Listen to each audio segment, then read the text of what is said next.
नमस्कार, मैं पिंटू। आप देख रहे हैं कमिंग भारत। हम इस वक्त मौजूद है भोजपुर जिला के आरा में। आरा से चुनाव लड़ रहे निर्दलीय प्रत्याशी हाकिम प्रसाद ने मीडिया कर्मियों से बातचीत करते हुए क्या कुछ कहा उन्होंने, आइए देखते हैं। गलती का भुगतना आरा विधानसभा के लोग नहीं भुगतना चाह रहे हैं और आरा के जनता ने मन बना चुका है। उधर वामपंथ को भी रोकना है और इधर विकास की गति को भी तेज करना है। उस विकास को गति को तेज करने के लिए बीच का रास्ता सभी लोगों ने पार्टी स्तर से छोड़ करके प्रत्याशी के रूप में हमको चयन करेंगे, ये मुझे पूर्ण विश्वास है। यही आरा विधानसभा के तमाम मतदाताओं से, अभिभावकों से अपील करने के लिए आप लोग को बुलाए हैं कि आपके माध्यम से हम अपील करें। मैं घूम रहा हूँ, सुबह से भी बाज़ार में घूम रहे थे, फिर 3 बजे से चनवा रामपुर में जाना है। प्रयास कर रहा हूँ कि हर दरवाजे पर जाऊँ, लेकिन कहीं छूट जाऊँ तो लोग माफ़ी करेंगे। लेकिन मैं वादा करता हूँ कि चुनाव जीतने के बाद मैं प्रत्येक दरवाजे के दस्तक पर लगाऊंगा और आरा के बेटा होने के नाते, भाई होने के नाते, इस माटी के लाल होने के नाते आरा शहर का कैसे सुसज्जित ढंग से सजाना है, क्या क्या डेवलप करना है, मैं बखूबी हमारे नज़रों में है। चूँकि मैं यहाँ के हूँ और चुनाव जीतने के बाद एक मॉडल आरा को बनाने का मैं काम करूँगा। सर, आपने कहा कि अमरेंद्र प्रताप सिंह कल आए थे, राज्यसभा सांसद विवेक ठाकुर, उन्होंने कहा कि अमरेंद्र प्रताप सिंह यहाँ से 20,000, बढ़ारा से राघवेंद्र प्रताप सिंह 25,000 वोटों से जीत रहे हैं। हमको मालूम है, विवेक ठाकुर जी गए थे जगदेव नगर में, साफा लोगों ने कह दिया कि हम लोग उनको वोट देने नहीं जा रहे हैं। तो उन्होंने कहा कि भाई हमारा अपील करना काम है, प्रेस कॉन्फ्रेंस में बोल देना वोट कहाँ है, वोट कहाँ है उनका। ये काहे नहीं बोले कि जगदेव नगर में गए थे तो लोगों ने कहा कि हम लोग अमरेंद्र बाबू को वोट नहीं देंगे। ये भी उनको ईमानदारी से बोलना चाहिए। जेडीयू एमएलसी रणविजय कुमार सिंह ने भी कहा कि बीजेपी में बागी नेताओं को टिकट दिया गया है, जो कार्यकर्ता या जो काफ़ी समय से थे उनका टिकट काट कर बाहर किया गया है। तो क्या लगता है कि बीजेपी के इस तरीके के माहौल के बाद अन्य जो निर्दलीय उम्मीदवार उनको लोग ज़्यादा पसंद कर रहे हैं? बीजेपी अब अटल अडवाणी जी वाली नहीं रह गई है। जो मनसो निर्णय ले लेना। एक तरफ आप कहते हैं कि बुजुर्गों को हम आराम कराएंगे, एक तरफ बुजुर्गों को थोपते हैं। और ये आरा विधानसभा की एक चीज़ जान जाइए कि जनता यहाँ के मन बना चुकी है। क्योंकि अब जो जनप्रतिनिधि होते हैं, एमपी साहब भी हमारे हैं, हम नहीं क्रिया प्रतिक्रिया उन पर नहीं करना चाहेंगे। अब आरा के लोग जानते हैं कि कितना उनसे मुलाकात हो पाती है।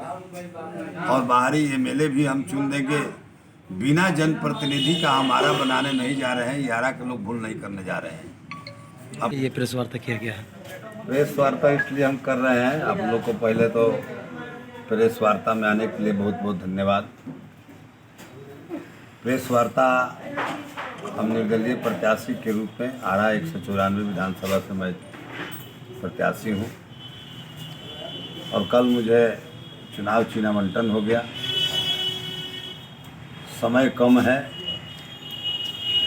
प्रयास हम कर रहे हैं कि सभी मतदाताओं के दरवाजे पर मैं जाऊं, कहीं छूट जाऊं तो जनता से माफ़ करने के लिए कि चुनाव जीतने के बाद आपके दरवाजे पाऊंगा।